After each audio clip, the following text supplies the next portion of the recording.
Welcome, everyone, to another edition of Deconversion Stories. And today I have the absolute pleasure of chatting with technically one of my neighbors. This is Kevin Francis. He's one of the hosts of the absolutely fabulous podcast called Left at the Valley. If you're unfamiliar, there are a billion links below where you can be familiar with this great podcast. Kevin and I had a great time when I was a guest on his show fairly recently. It was back in April. I did the show, and you can actually go and listen to that one too if you're interested. If you like, there are links below. You can, for Apple, for Podbeam, I think, iTunes, and all the links are below. So definitely head over there. And if you're unfamiliar with it and you like what you hear, give him a follow on one of those platforms, guys. And also, he has a YouTube channel. And I believe I have the Left of the Valley Twitter link and the Facebook link as well down there. So there's many ways you can connect with Kevin if you wish. Anyways, Kevin, you know what I do here. I talk to people about their deconversion stories, their journeys away from whatever belief systems they were once a part of. And I tend to ask folks to take as far back as they can kind of remember being indoctrinated into whatever it was and how those dominoes start to fall and you find your way out. Well, that's fantastic. And thank you so much for having me on your show, Neil. And as we agreed, now that you have me on your show, I will stop sending you those dick pics. We agreed on that. I am a man of my word. Yep. But although I use one of them now to play the guitar, so it's okay. just says dick on it, right? It's a pic. Yeah, exactly. And I also got dressed for this show. It's live is on camera. You're like me, dressed up in a t-shirt. I know, right? I like this one too. Thank God I'm an atheist. Yes, it's a good one. Oh, goodness gracious. How have you been surviving this weather then? Well, you know, you and I are both in the same area, and we are both went through the giant heat wave that has never really hit here before, as long as I can remember. At least not today. We hit 112 Fahrenheit, just so you Americans out there. I am so glad. I'm so glad that climate change is just a Chinese hoax. I'm so glad. Because God knows we might be in trouble at some point. Whew. Yeah, I know. Trouble save us all. Whew. But, you know, just in case it does get stupid hot again, I'll just put this up nice and close. Nice. But I actually ordered one of them little chill boxes that they got where you put it's like a little mini swamp cooler that should handle my room, because we have a AC out in the main room, but it doesn't do much unless I leave my door open, and then the cat gets in here and eats everything. So fuck that. Just, you know. Yeah, cats have a tendency. I have two cats and a dog, and they have a tendency to try to insert themselves in the show no matter where you go anyway. So, well, that's okay. We like furry friends here. Exactly. They're mascots now. Yeah. All right. What are we talking about today? We're talking about a deconversion, right? You want the long form version, the short form version? What version do you want? I want whatever version you are comfortable talking about. It can be the long. We have an hour, my friend. Okay. So. Well, for those who do not know me, my name is Kevin. I am one of the hosts of the Left of the Valley radio podcast. We were actually voted. I'm surprised you weren't in there, Neil, because you really should have been. We were actually voted by an Atheist as the best atheist podcast, Canadian atheist podcast in 2020. So we're doing an okay little show. So nobody knows who I am, dude. That's why. Dude, yeah, way more followers than I do. So I mean, we actually beat like Brainstorm and Vice Rhino. So surprisingly enough. So I don't know how that Viced? Wow. Oh, yeah, I know, right? I'm gonna have to go rub it in now. Well, I will tell you, this is how bribery works, right? Yeah, that's right. Yeah, the judge, you end up winning. You just grab that stack of cash and go, we're number one, right? Don't use Canadian dollars. They're not worth much of anything. Use American dollars. It's much more impressive. Well, if you want to know about me, there you go, Kevin. There we go. Fantastic. I was born. I'm actually a French Canadian. I was actually born in Quebec City. I am one of those crazy Frenchies. Don't hold it against me. You're following the Montreal Canadiens right now, or? Oh yes. Well, I'm trying to anyway. To be quite honest, I used to be, since I was from Quebec City, I was a Nordiques fan. No. Yes. I haven't really followed hockey ever since they left.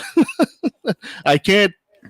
As much as I will always cheer for the Canadian team, obviously, but I can't get behind the Canucks. I just can't. They just don't inspire me. So. Well, that's it, folks. So no. Well, you know what? I am a fan. I'm not a fan of the Canucks, but I am a fan of the fans of the Canucks. Because I don't know if you ever noticed, but every 4 games in the season always start the same way. First game, they thought, we're going to win. We're going to go to the Cup. Second game, the fans go, well, you can't win them all. Third game says, what is this crap? And then fourth game is, well, at least we're not the Toronto Maple Leafs. That is actually verbatim. Oh, boy. Okay, so like I said, I was born in Quebec City, and I lived there for part of my childhood, and my parents divorced, and I also moved to Toronto in my early teens, and that's where I learned my English. Wow. So it's okay. I don't have fond memories of Toronto either. For a lot of center of the universe. Yeah, fuck you, Toronto. Center of the universe. Oh, Jesus Christ. And of course, as everybody knows, back in Quebec, Catholicism is what you're born into. Roman Catholicism. Yeah.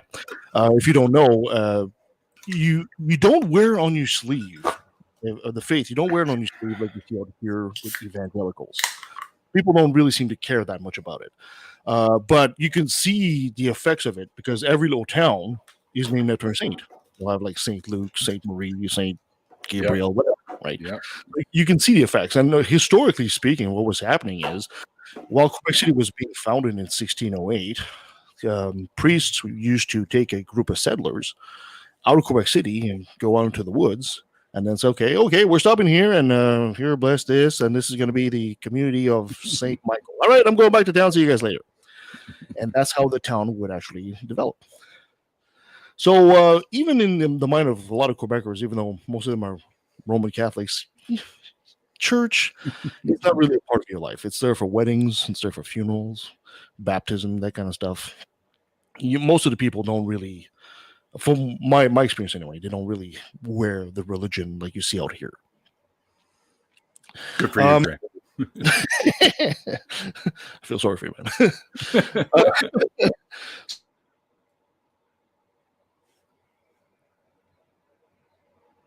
Is how different it was, and how people out here, even out here in Canada, nowhere near as bad as in the States, of course, but how people, some of them wear their faith on their sleeves. Like, what church are you going to? It's like, oh, what? That never even crossed my mind to ask that of anybody I met, right? But people won't do that around here. And of course, I moved to Abbotsford, which you know as well as I do. It's the Bible Belt of BC. Well, it's the Bible Belt of Canada. It's got more churches per capita than any other city in the country.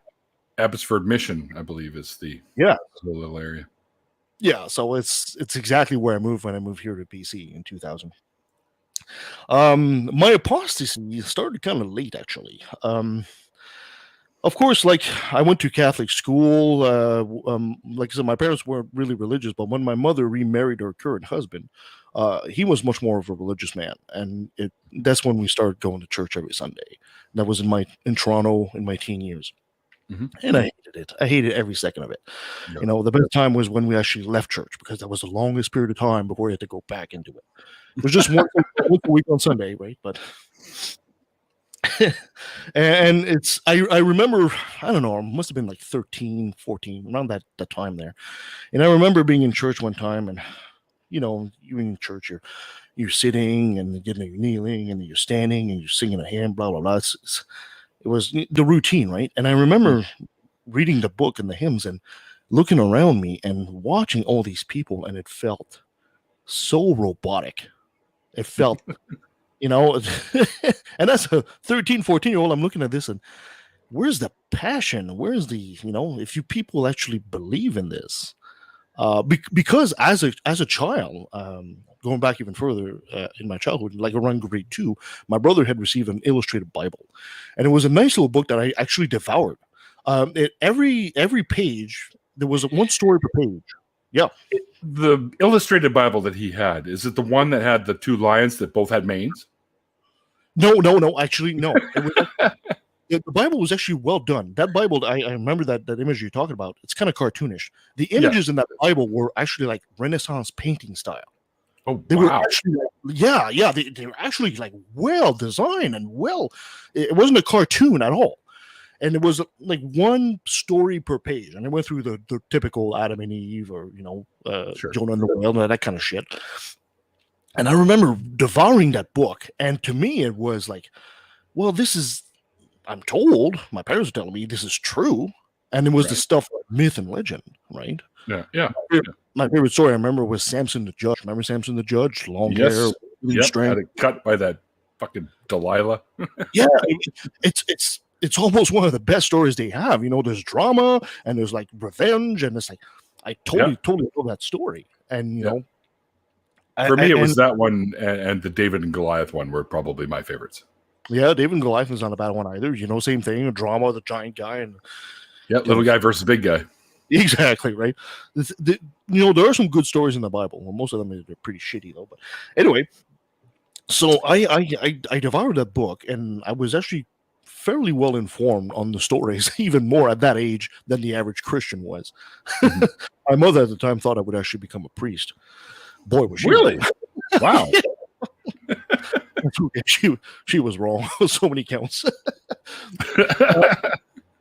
So down the road, in my teen years, I started reading the Bible. I read the Bible cover to cover like twice, and I also like the Gospels that were just like a separate edition, just the Gospels, and I read that as well. But that day at the church I was telling you about, when I was looking at these people and I'm looking at them and saying, this is so automatic, this is so robotic, this is so dispassionate. This is when I realized these people don't actually believe this. And that was my moment of aha, right? So from that moment on, I started doing a bit more research. I didn't go deep into the research. I started questioning. I still believed in a God, but I started like deistically. Do you mean? Or? Yeah, but I still kind of believed in Jesus. I just didn't believe that the people had the story correct. There was, I got you. Sure. Yeah, there had to be some mistakes here, right? And like walking on water. Well, yeah, there had to be some issues here with the way people. The lake was frozen. Maybe.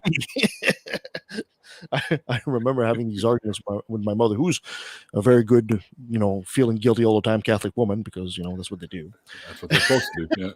And I'm quoting verses to her, and she looks at me and she says, "How do you know this stuff?"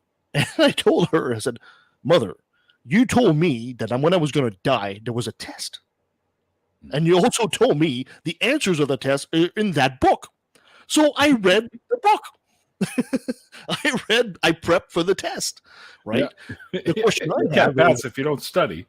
That's right. Right. The question I have is, you've been a believer all your life. How come you haven't read the book? It's clear you haven't read the book. How could you explain that? You're telling me all your life that this is true, and why haven't you read the book?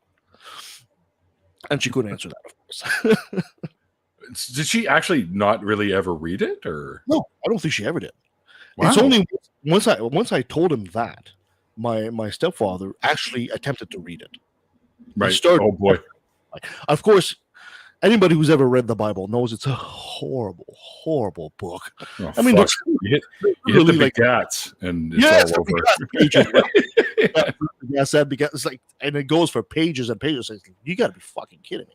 So anyway, I think he actually gave up after a while. I'm not really in touch with him anymore. So, but anyway, so as a teenager, I'm going through my life. I'm falling, just like every teenager. I'm falling to every conspiracy theory there is. Right? I believe all this stuff. The Loch Ness monster, ghosts, UFOs, Bigfoot, and I love that shit. I used to love that crap. Me too. I could say I totally left the Abrahamic faith on my 18th birthday exactly. At the time, I was into martial arts, cool. And at the time, I remember, I did a little bit of jogging, and I went to the forest, and I sat under a tree, and I attempted meditation. And in my quote unquote meditation, I had this image in my mind of a very old, dusty Bible, the kind with the leather bound and everything, and I'm seeing just this image in my mind, and this Bible against a black background, and the Bible just shatters like glass in my mind. Wow. At that moment, I opened my eyes and I said, I don't believe this shit. Wow, dude, that's a pretty epic sort of thing to have happen. Yes and no. I think it was finally me starting to wake up to this. Well, no, it's just that whole. It's like seeing your face shatter in front of you. Yes, that was so weird. Years later, I remember telling this story to a guy who was a fond believer. He was a believer of what was that scam televangelist Benny Hinn. Oh, good Benny? Lord! Yeah, he was a total follower of the guy, and I was telling him the story of my dad's story, and until the point where the Bible shatters, he was totally believing that I was a follower too. And when I told him the Bible shattered, he looked at me and says, "Oh, you must be possessed by the devil." Oh, yeah, obviously. Come on. What else could it be? What else could it be, right? I'll call an exorcist for you right now, Kevin. Please do. Funny little tidbit, completely unrelated to what we're talking about. I was adopted as a child, and I found out when I met my biological folks that my name was supposed to be Kevin. Well, that's why I like you already. Just somehow I ended up with Neil, not spelt with a K. That's okay. Kevin, when I was a child, was not a popular name. I was not really known, especially French Canadian. They could not say Kevin. They were calling me everything but Kevin. Calvin, Gavin, or somebody called me even Carol. It's like what? Yeah, they could not say Kevin for some reason. So wow. It took a while for the name Kevin to actually come into fashion. And now I think it's overused. Well, actually, you mentioned that, and I watch a channel on YouTube called Data is Beautiful, or Data is Beautiful, however you want to pronounce it. And they had the most popular male names, and then they do one with the most popular female names. And I don't think I ever saw Kevin pop in. It was always Paul or John or Joseph, or it was usually biblical-esque type names over the centuries, right? Until later on, then you get like really bizarre names that sort of pop up all of a sudden. And then they kind of fade away real quick into more normal names, or not normal, but traditional sort of names pop in again. Well, I don't know about you, but sidetrack, of course, because we always do our show. Oh yeah. I don't know about you, but it irks me when you say the most popular name this year is the obvious name of a famous movie star. Like I don't know. Everybody's going to name their kids Jason after Jason Momoa all of a sudden this particular year. Yeah. That irks me. It's like, come on, guys, can't you just Considering the book of baby names is like this thick, and there's like thousands of them in there. Yeah. And some of these names are like very old. If I ever have a kid, I'm naming him Steamroller. Steamroller. When he's little, just could be little steamer. Or wait. No, Zamboni. That's what I'm naming him. Well, that would be very, very Canadian, I guess. Name Zamboni. Oh God. So where was I? Yes, my 18th birthday. So after I gave up on the Abrahamic faith, I guess I became a deist. I didn't become an atheist right off the bat. And I made all the mistakes that all the theists have made. I used to actually say at the time, when I remember it's around that time that I first heard of the thing of atheism. And I said, no, you can't possibly be an atheist. And people say, well, why can't they be an atheist? Was it because I said, if you were an atheist and you don't think there's any consequences in an afterlife, then what is stopping you from, stealing my money and running away, right? Or anything like that, right? And I made that same argument of myself, right? As ignorant as I was. So, and I would make arguments against the LGBTQ. I was never like a hater. But I would not understand where they stood, right? I could not understand. Sure. What are you telling me? You like guys? How is that? Come on, dude. Really? I was that ignorant as a theist. Thankfully, we're all there at some point. I think until I got old enough to realize what the LGBTQIA plus community was about. Yeah, because you're sort of trained to think that way in a way to speak. Right? Yeah. To my great shame, I've made all these mistakes, absolutely. But I'm glad now that I'm not making these mistakes, and I'm helping others that have made the same mistakes, see the light. In other words, and one of the reasons we do a show, and you do a show like yours, right? It's one of the many reasons we see. Exactly. So Anyway, fast forward. Religion's not a big part of my life. I say, yeah, there's got to be some nebulous force in the universe that does all this, and that's about the extent of it. Kind of like the woo. I still believe in the conspiracy theories and all that. Move forward 20 somewhat years. All of a sudden, year 2000 happens. I'm here in BC, and then I stumble upon, don't think much about it, and one day I stumble upon this video about Christopher Hitchens. Yeah. Now, Christopher Hitchens. I'm sure everybody in your audience knows Christopher Hitchens. I love that man. Now, I don't agree with absolutely everything he says. No, neither do I.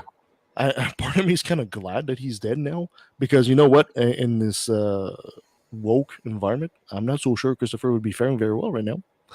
Probably not. Probably not. There's a lot of things he said that were controversial. I didn't agree with him either. But nonetheless, when he came to debating Theist, the man was fearless. He was to be reckoned with.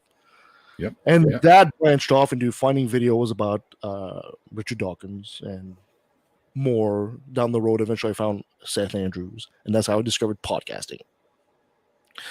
And I also found a group, and I started one on Meetup, and I found a group called the Fraser Valley Atheists, Skeptics, and Humanists in Abbotsford. I used to live in Abbotsford area, and that's how I connected with them. And I became kind of a well-known figure in that little group at the time. And I wanted to take that group further along, because at the time I was also a bit of an activist. And if you've listened to one of my shows recently that I did, I think just before you came on, Neil, we did an interview with Joel Bakken. Oh, yeah. Yeah, Joel Bakken is a professor at UBC, deals with constitutional law. And he's a pearl of a man. He's a jazz musician, and his wife's a jazz singer, and he's just a fantastic guy. Oh, he's brilliant. He's absolutely brilliant. In early 2000, he wrote a book called The Corporation. In 2004, they made a documentary by Mark Akbar called The Corporation. If you haven't seen the documentary, it is a must. 2004, The Corporation. Look it up, guys. It's totally especially if you're Canadian. Yes, it's a Canadian documentary. But even if you're not a Canadian, you need to watch the documentary. The documentary, the synopsis in a nutshell is a corporation is regarded as a person under the law. It has the same equal human rights as you and I. So Joel basically said, well, if we're dealing with a legal person, what kind of a person are we dealing with? So he psychoanalyzes what kind of a person a corporation would be. The conclusion is a corporation is a psychopath. And these surprise! And these corporations are ruling the world, essentially. So, as an activist, and of course, we're getting into the beginning of climate change, and people are talking about this. And I'm looking at this, and I joined a group called Cinema Politica, which what we would do is essentially we would use a documentary, and we would screen it to the public for free, and bring in a guest and talk about it. Is this real? It's not real. Essentially, the same thing I do on the podcast at Left of the Valley, except it was a video medium instead of an audio medium. And I was doing this, and I was trying to analyze, these corporations and how they kind of became the enemy. And I was trying to figure out what motivates a corporation to do this kind of environmental damage to people that don't care. And I realized that a lot of the corporations in North America, of course, owned by Christian families, and they have Christians beginning. And there is this one line in the Bible in Genesis, if you recall, that basically God gives dominion of the earth over to man. Mm-hmm. And this is the mentality that religion has transferred into the corporate world. Oh yeah, big time. So there's your smoking gun. Your the base of it all, of how corporations act today, is a remnant of Christianity. Mm-hmm. So actually, that goes even further back than Christianity. It goes right into Judaism, the Old Testament as well. So you could totally make that case. Absolutely.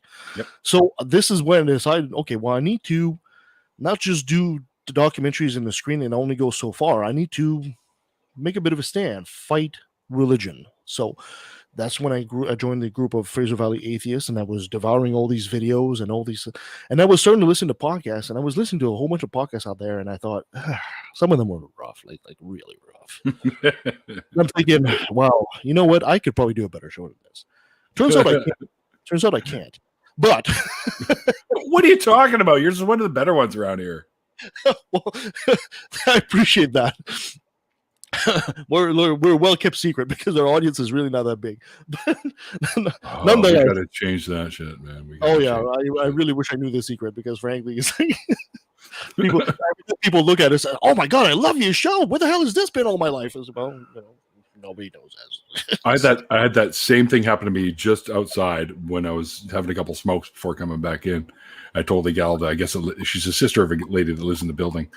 She's like, "Oh my god, I got to search out your show. That's the kind of stuff I love." I'm like, "Oh well, yeah." I'll definitely let her know about yours too. Oh yeah. Well, if you do decide to follow Left of the Valley, right now you got Left of the Valley and Left of the Valley 2.0. Left of the Valley, the original is no more. Right. If you are going to search through a library, let me give you a piece of advice. Go with the newer episodes. The first couple of years of Left of the Valley, the original, they were rough because I had no clue, and I mean no clue, how to do anything. To give you an idea, I think the first season of episode is recorded mono. Just to give you an idea. That's it? Oh, no. It's bad. It is really bad. I don't think I dipped that far back in order to hear the mono. Everything I've heard so far, it's been stereo.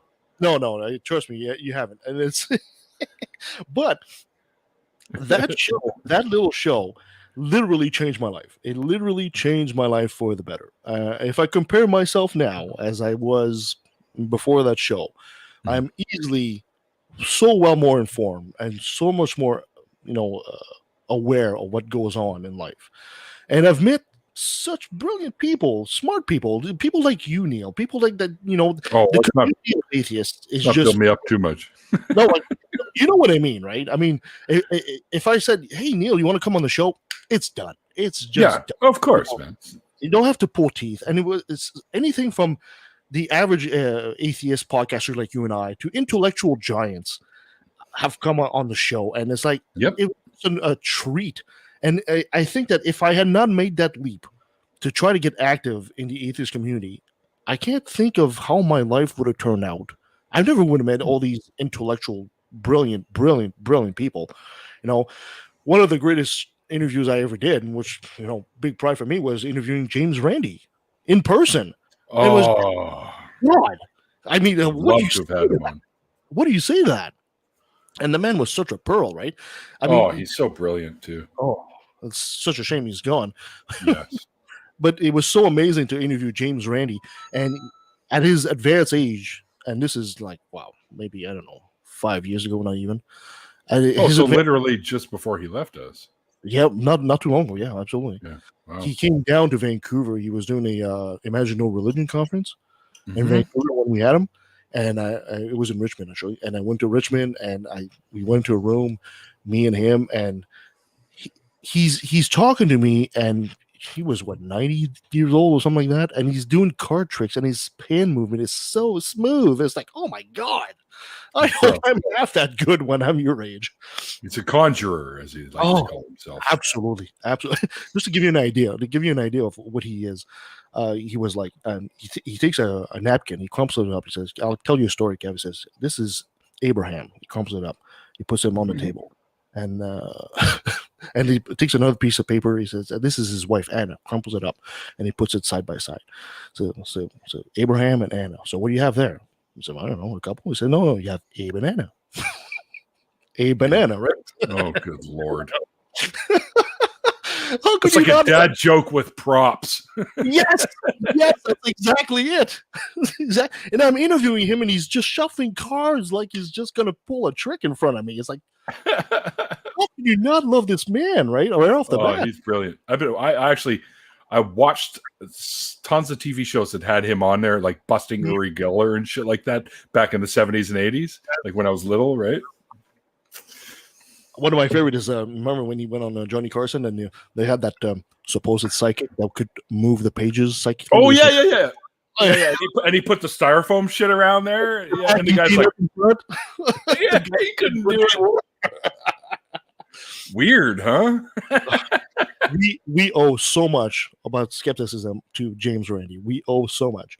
And when he did come to the conference, on top of that, I got to briefly meet Penn and Teller. because Penn and Teller came down, because of course she's been a mentor to Penn and Teller for a long time. So they came down. I think they were just flying in town to just give him an award, and they gave him an award, and they basically left right after. So I was like, that was pretty damn cool. I'd love to meet those two. Yes. Do you remember the videotape that they made? Something about how to prank your friends, and there was a bunch of different shticks. You put the tape in the VCR, and it's apparently like a news show. And then you go, "Oh, I gotta clean off the screen," and you go to wipe the screen, and it gets all smeared and shit like that. I don't think I've seen that. Oh, it's brilliant shit! It's brilliant shit. Oh, they're great. They're great. Anyway, we went way off track again. It always happens, man. Always. Yeah. So then I started Left of the Valley, essentially.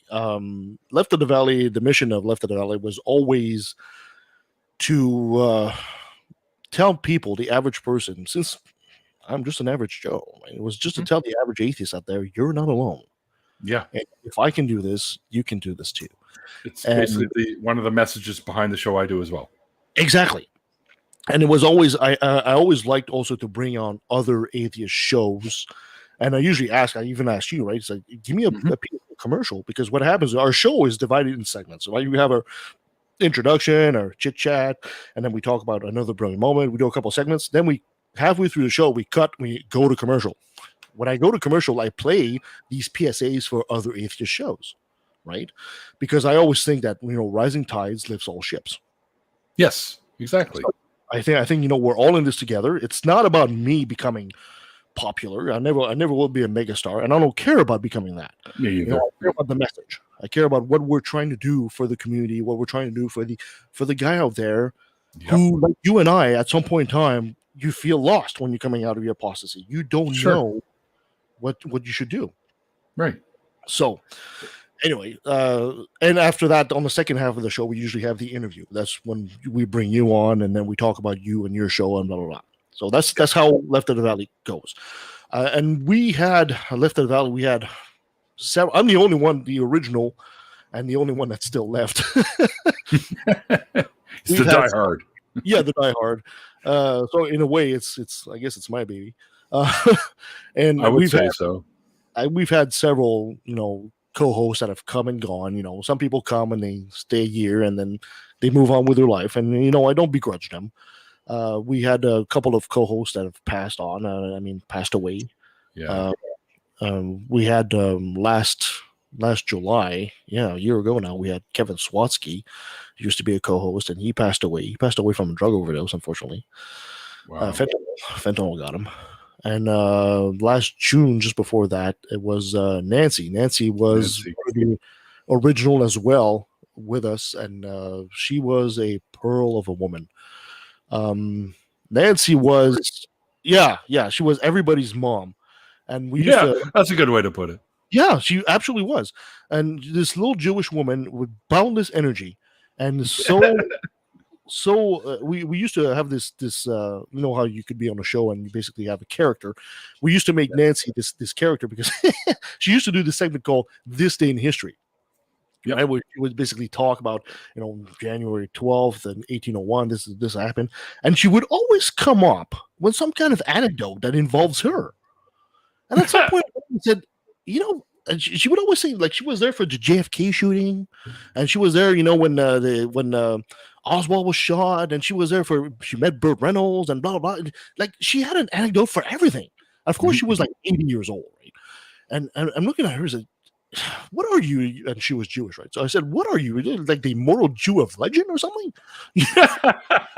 If you don't know this, there is a She's legend. Everyone's favorite Jewish mom, is what she is. Yeah, exactly. Well, if you don't know the immortal Jew of legend, there is a legend. I don't know if I guess it's a Christian legend, that basically there was a Jew that mocked Jesus while he was walking to getting crucified there, and Jesus basically looked at him or her and basically said, "You won't die till I come back."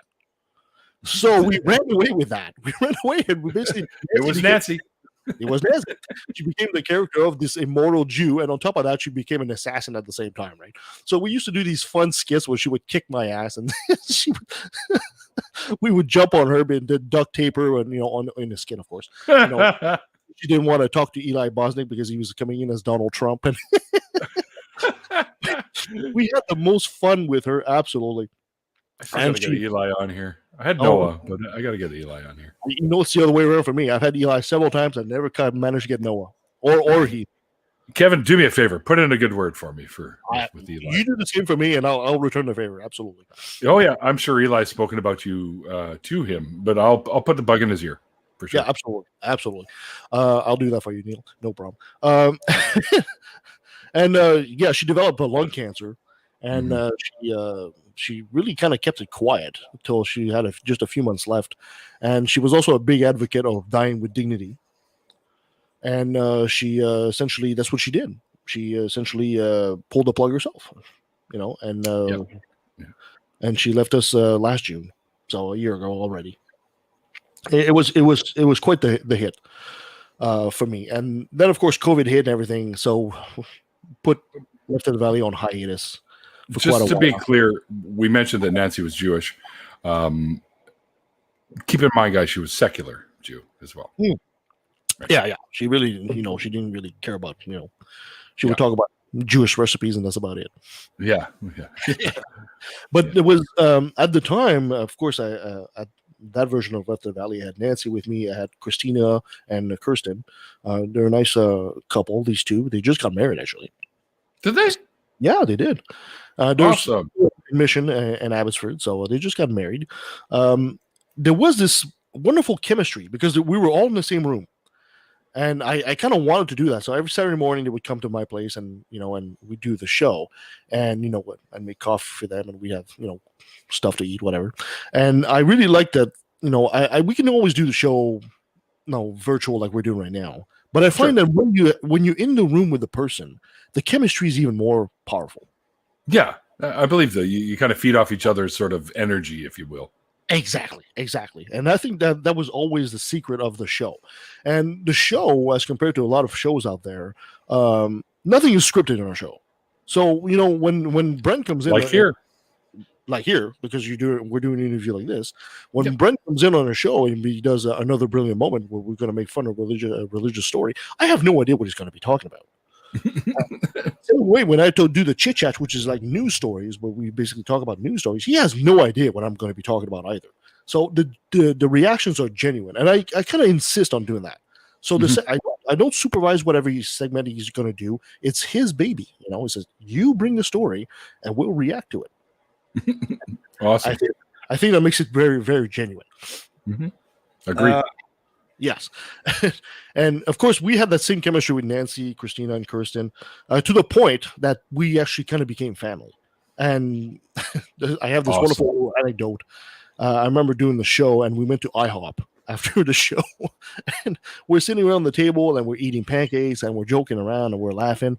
And this elderly couple sitting beside us, this woman gets up and she comes to Nancy, puts her hand on her shoulder, and she says, "You have a beautiful family." And I looked at Nancy. I know, right? And I looked at Nancy and says, "Yeah, Mom, you better start treating us better." And of course, we all laughed. But what marked me there is none of us looked at that woman and said, no, we're just friends or we're co-hosts. We accepted that we were family. None of us corrected her. Right. Because family isn't always blood, man. Yeah, that really stayed with me. That really, really stayed with me. So when Nancy passed away, it really hit me like a ton of bricks. And I wasn't sure if I could ever go on do Left of the Valley without her. She was big shoes to fill. And well, of course, COVID was happening at the same time. So I said, okay, we'll put this on hiatus. And I basically left it to the listeners. I said, well, guys, let me know. What do you think? And the show could have totally ended there. I mean, the last episode of Left of the Valley is called "Thank You, Nancy, and Goodbye," right? And what we did for the last show is I invited me cry, Kevin. I'm sorry. For the last show, without Nancy knowing, what we did is I invited a whole bunch of our past guests. We had On Raw, Tracy Harris. Nice. I think we had Seamus or John, or anyway, we had a whole bunch of Robert Stanley, Brent Lee, and all that stuff. And Nancy had no idea. And they all showed up on Skype. We did this via Skype. And we were having problems at the last second, and then we could get Nancy on Skype. But anyway, nonetheless, there must have been like, I don't know, between 10 and 20 of us on Skype at the same time, wishing Nancy well and having some last words of wisdom from her because it was the last show she was doing. Right. So it was a wonderful send off and goodbye. You could almost hear me choke up on the show several times there. And like I said, I wasn't sure I was going to start Left of the Valley again. And I said to the listeners, well, guys, let me know. And eventually the listeners come in and said, oh, we don't want the show to go. I mean, we're really sorry, but, we kind of like what you're doing. It's okay. So I kept listening and kept listening. And then eventually I got a new girlfriend, Sabrina. She decided to do this show with me. So, okay, she'll jump in. And Brent Brent volunteered. I said, cool. Brent and I have great chemistry. And so, okay, well, let's do it again. Left of the Valley 2.0. And here we are going on again. So that's the story. Yeah, that's the story of how you found your way out and how the Left at the Valley survived even after the passing of a very huge part of your original show. Absolute huge part. It's yeah. there's no way, no other way of putting it. Yeah, so, I always felt when I used to listen to your older episodes that Nancy was involved with, I always said, you know what? Now that all of my grandmas have passed, Nancy would have been the next choice I would have had for the old Jewish grandma. You know what I mean? Like, yeah, because she was so much personality and such a I don't know, little package, I guess you could say. But exactly, she was such a pearl. When she was she told us she was leaving. Passing away. She was giving her stuff away, and Nancy was a very short woman, right? She must have been like 5'3" or something. I could lean on her. Put your cup of coffee on her head, right? Yeah. And she had this old pupil desk, with a little ink thing there and a little chair that's attached. That is badass, like an antique, right? Yes, and she would do her research on that little desk, right? It's like I can't even fit in there, but it's too small for me, right? But I looked at the desk and said, "This is where you do your research at her place." She says, "Yes," and she didn't know what to do with it. I said, "I'll take it," and I still have it. I have it here. I kept it because there's part of her that's just with the show nonetheless. Yeah, she lives on through that. For sure. Yeah. Exactly. And as long as you've got that close by when you're doing the show, Nancy's still part of the show, man. Exactly. In spirit, she is, if for lack of a better term. It's not like we actually believe in that stuff, but but she wanted us to continue the show. A piece of her is there with you. Absolutely. Her influence will always be there with us. And we have some great memories, and all I can do is thank her for the memories. Yeah, exactly. Well, what do you say we drag in my producer? Because I think he's all finished up and ready to jump in here. Come on in, Mikey. Oh, I'm so full.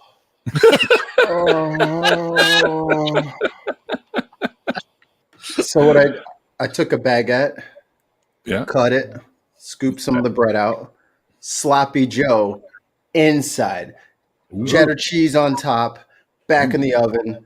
Crispy, crunchy, bubbly. Oh, I don't know. That must have been at least like 3/4 of a pound of food, and I just couldn't get it down my neck fast enough. And now I feel like, dude, I've already got a food boner right now. So I don't know what to do with myself. Like, I feel very uncomfortable. Digest. I'm gonna try to stay awake because I can remember like, yeah, man. So podcast. So if you have to get up and run to the bathroom real quick, we'll understand as well. No, man, I get the itis. Okay. After a big meal, you have to take a nap. It's my thing. It's an after meal nap now, folks. I'm literally that old man now. Like at 20, I eat that pound of 6-pack and then go out and hit the town for the night. No, what did I eat? 3 or 4 slices of bread on that? No. I will be going home to rest. We have to get you there in a wheelbarrow first. So. Just put my feet up on the ottoman, please, and put on my show and don't turn it off. I don't care if I'm sleeping. I'm still listening. Did you hear any of what we were talking about at all, Mikey? Yes, some. Okay. And I had a question on the show part of it. Okay. Sure. By all means. Who would you most like to interview? Oh, God. Good question. Got him. Look at him. Crippled with indecision. There's so many of them. Are we talk about alive or dead? Well, Yes. either or. Like if you could have someone, if they could be here, there's no doubt. or somebody. It'd be the first one who started it all. It'd be Christopher Hitchens, no doubt. No doubt about it. I mean, the man. I think we sorely need another advocate with his temperament and his gusto in the movement. We sorely need that. Fine, I'll do it. What do I have to do? You heard it here first, guys. New Hitchens, right meow. After I get my nap. There's so many interesting stories I've had with this show. I mean, one time I almost ruined Lawrence Krauss. Oh, well, I mean, Lawrence Krauss is a taboo topic, but before he was that, I happened to meet him, and he granted me a quick interview. And as a good Canadian ambassador, I came in and gave him a bottle of Crown Royal, right? And he said, "Wow, that's cool." I mean, he says, "I can't really, take this with me back in the States." I said, "Well, we're here for the evening. Share with your friends." So all evening, I'm watching Lawrence Krauss take a shot, give a shot to somebody else, take a shot, give a shot to somebody else. By the end of the evening, he's supposed to go on stage with Richard Dawkins, and and he was looking pretty tipsy there. He was looking pretty tipsy. He was looking pretty flirty with the girls and all that. And I'm looking at him. Oh, surprise! Oh, yeah, I'm patient looking at zero. I'm thinking, oh my God, I just ruined Lawrence Krauss. He's going to go on stage. He's going to trip over something, fall off the stage, and it's my fault. I gave him the booze. But no, as soon as he went on stage, was like a switch came on, and he just did his bid like it was nothing. Like it was completely sober. I was actually impressed by that. How do we, all right, just hold on. Yeah. Alyssa Stone Gorilla, he's already had Aaron Raw on the show. Yes, I've had Aaron Raw, yes, several times. Yeah. I actually want to do another show with Aaron, but everybody talks about the phylogeny project he has and the atheism, but Aaron is a huge advocate of the environment. Yes, I want to do a show on that. I want to do a show with Aaron and his view on the environment and environmental movement. I think when you get him on again, Kevin, if you want to have someone also with him, bring me on, man, because him and I are like the hair boys. So and we often do stuff together quite often. So by all means, I mean, you're part of the family now, as far as I'm concerned, Neil. So get on the show with you. Sure, we'll bring you on. As far as I'm concerned. Well, thank you, man. I appreciate it. As well, Mike, if you want. No problem. Come on in. You should definitely have him on the show for sure. I think so. Too. I don't like telling jokes or having any kind of long form conversations. That's not really my thing. I like to just. You. I think humor is a waste of intellect. We should just live stream us reciting pi, just to the billionth decimal. Lies, I tell you. Lies and deceit. One thing I did miss because I was on the stove and it was loud with the fan on. What religion did you deconvert from? Yeah, I grew up, like I said at the beginning, I grew up a Roman Catholic. Roman Catholic. Yeah. See, back it's pretty much all in Canada anyway. That's pretty much all they got. Yeah, because that's always my thing. Because like I was like Baptist and like non-denominational. I didn't know that there were so many flavors. Oh yeah, there's so many different flavors that I was unaware. Baskin Robbins look like rookies. Bunch of noobs. What I find funny is all these evangelicals are always, harping on the Catholics. And trust me, there's a lot to harp on, but they're always saying, they're not real Christians. Dude, they're like the original Christians. You do realize that, right? I mean, evangelicals and Protestants came out of Catholicism, right? I mean, it's not you guys invented this. No, not at all.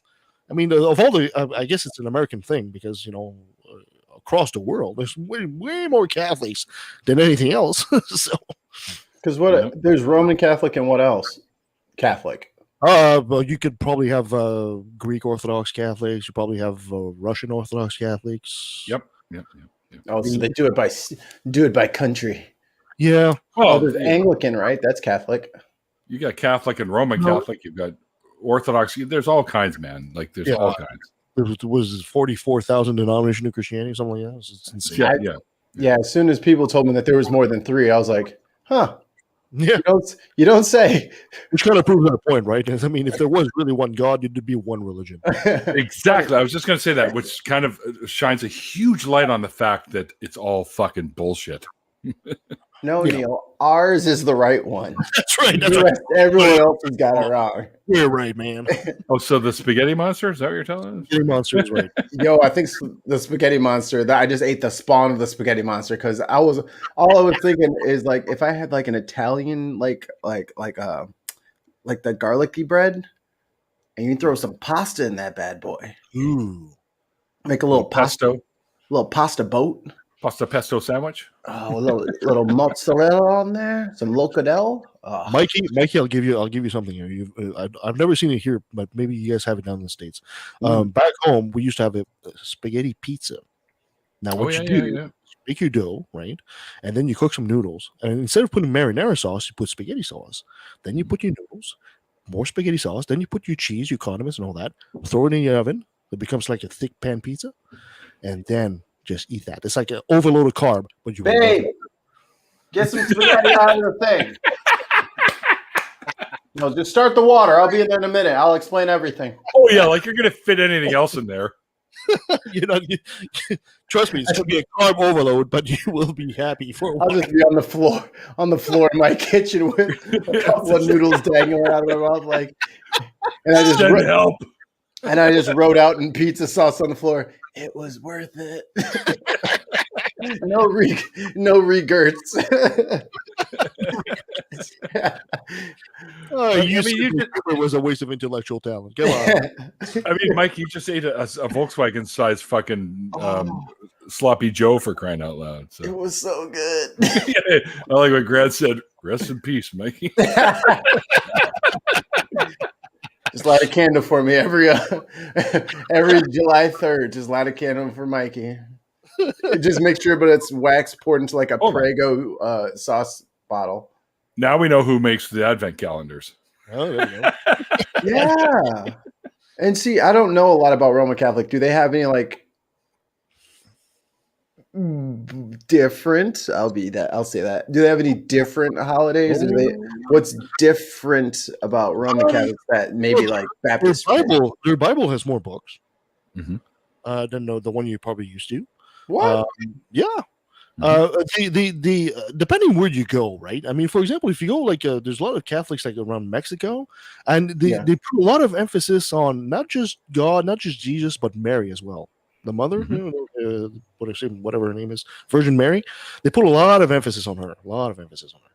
And if you go to Italy, sometimes been to Italy. They'll venerate saints a whole bunch down the road before even coming to Jesus. So, it becomes, not just Jesus centralized like you see in a lot of evangelical faiths. What's the extra books? They got like Revelation. Liturgical calendar is full. Every day is a holiday. To the books, wow, that's a good question. To be off the top of my head, I don't know. I just know I think they have like 66 extra books or something like that. Jesus Strikes Back. The Vengeance. Jesus. Return of the Jewish Rabbi. I know, for example, that where I grew up, right across the water, just past Quebec City, there is a big cathedral for Saint Anne. Saint Anne actually used to be she was the aunt of Jesus, I guess. She was the cousin of Mary or something like that. Did you say Saint Anne? Yeah, Saint Anne. Oh, so she was the cousin of Saint Off? I said it in French. You got to forgive me. I couldn't help myself.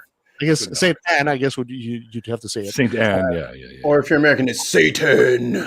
The Satan Cathedral. They thought you were nice try, Satan. You almost got us with the Satan.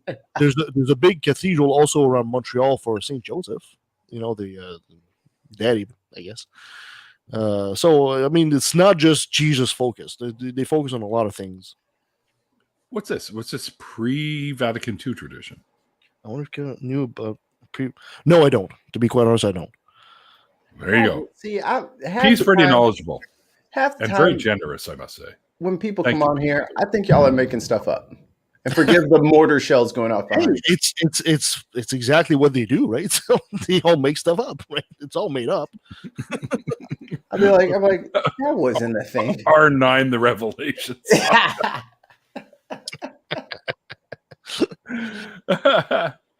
It's funny that they call the whole Jesus thing. They call it the greatest story ever told. But when you've actually read those books, they were shitty stories. Let's face it. Yeah. This is why Christian movies are shitty. They're shitty stories. Yeah, thanks, Kevin Sorbo. Yeah, Hercules, get a grip. Yeah. It's always Hercules to me. Nobody sees the irony of this guy, made his fortune playing a demigod of another religion. He's pushing Jesus so much. You don't see the irony there somewhere, Kevin? Come on. Who is Hercules' little sidekick? That was Daedalus. Or not Daedalus, sorry.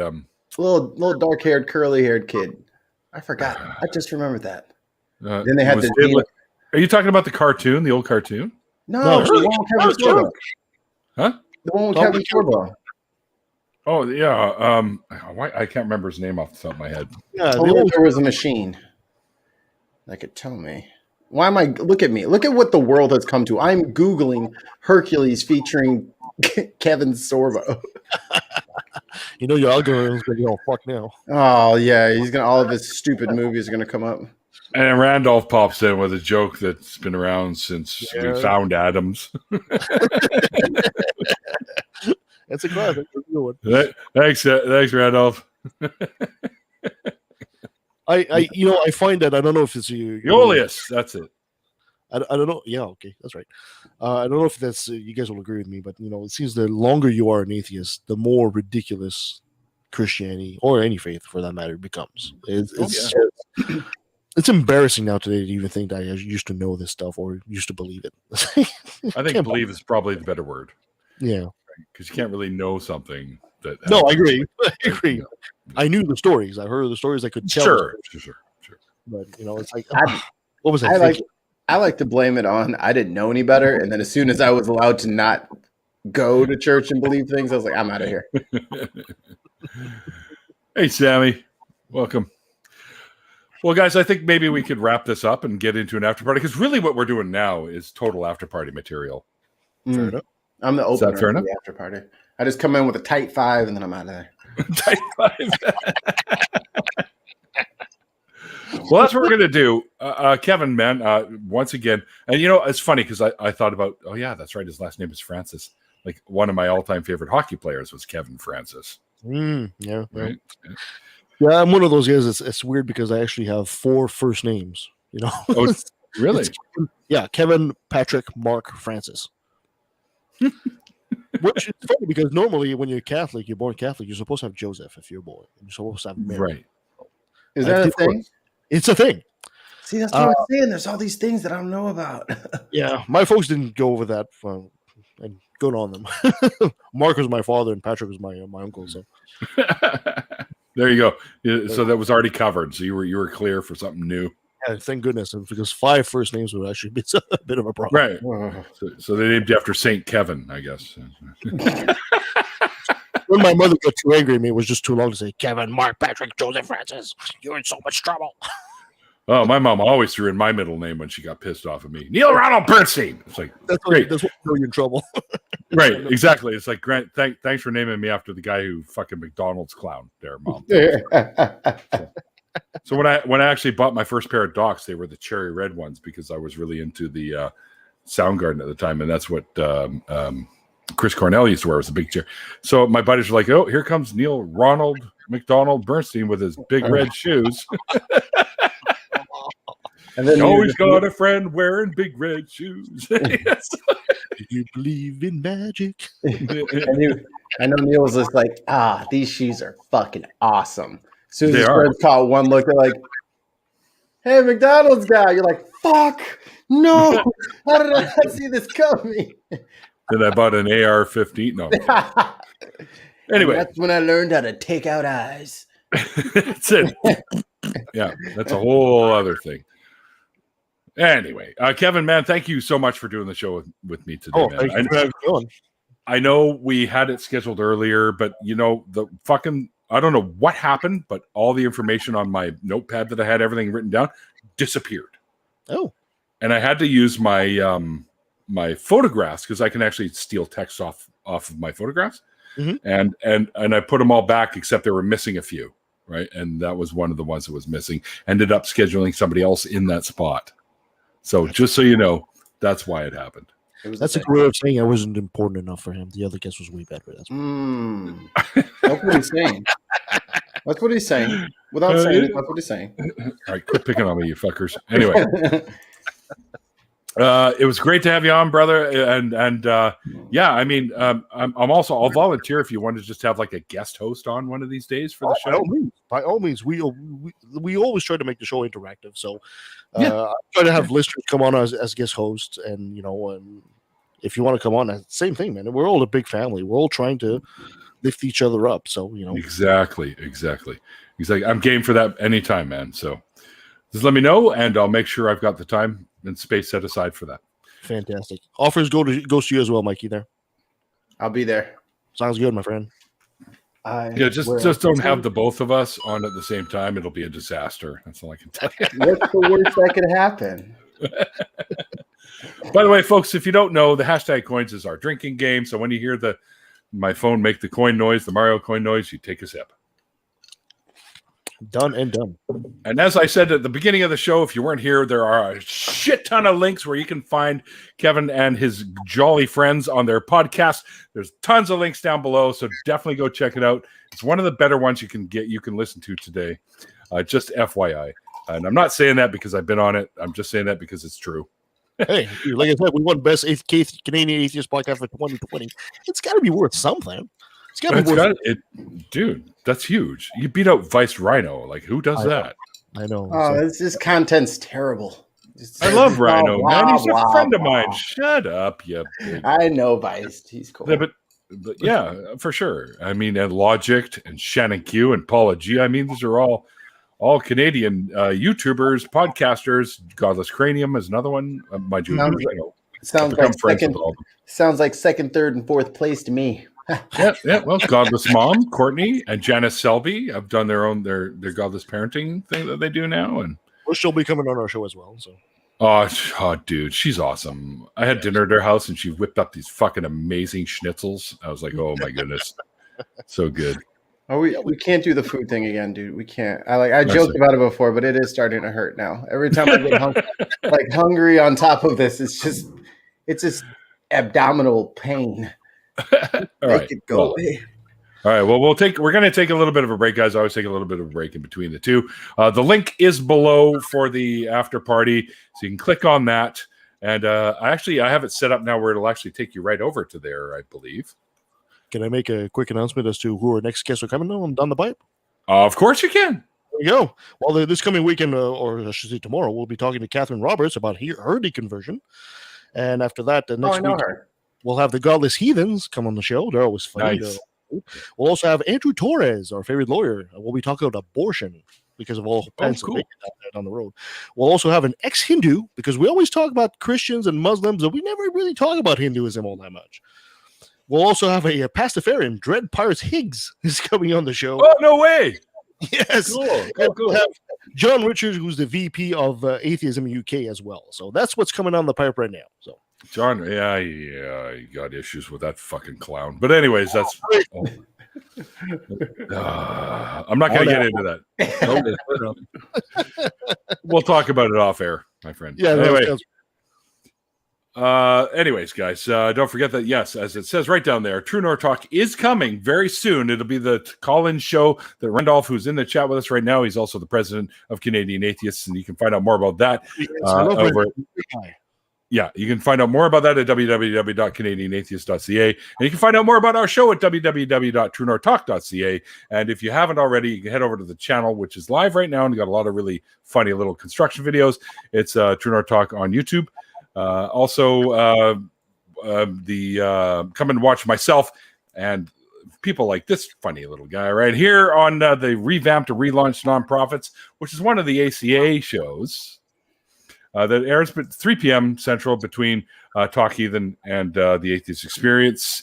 I will be back in the saddle as a co-host of that show on the 14th of this month, and that will probably air the following Sunday because we always record on this Wednesdays and they air on the Sundays. Yeah. All right. So, and then, of course, the last Saturday of every month, or today we did it with Bionic Dance, who will be in the after party with us, by the way. I already told her she's going to have to be there. Oh, at work. I missed it. Yeah, it's okay. It was a lot of fun, though. It's called, it's over on Laughing in Disbelief channel, Andy's channel, and it's called Atheists Drinking Out Loud. And we go live 2 p.m. Pacific time. And Seamus from the Free Thought Prophets is also one of the co-hosts as well. It's a lot of fun. If you missed today's episode, head over to the Laughing in Disbelief channel, and it should be there to watch now because it's a lot of fun. But if you can wait till after the after party to do that if you like, because there's going to be a lot of fun and hilarity in these, as there usually is. And like I always say at the end of these shows, guys, like the late great Christopher Hitchens once said, "Thank you to all my amazing patrons." Oh yeah, didn't I do that first? No, I didn't. No. Do that first. Right. Sorry, guys. I did Drinking Out Loud earlier, so I'm already a few in. Yes, very much so. It's because of you guys I'm actually able to keep doing this show. So thank you very much. And thank you for all your donations for the last show we did on Canada Day. It is all getting donated to the Indigenous Peoples Fund for finding out all the stuff that they'll be dealing with the unmarked graves and stuff, guys. Thank you very much, especially P, who sent one through the PayPal. Thank you very much, my friend. I raised quite a bit for that, so that's going to all be donated to that charity. Okay? All right, guys. Until next time, we'll do it properly this time. Until next time, guys, like I always say at the end of these shows, like the late, great Christopher Hitchens said, it's called faith because it's not knowledge. We'll see you guys next time.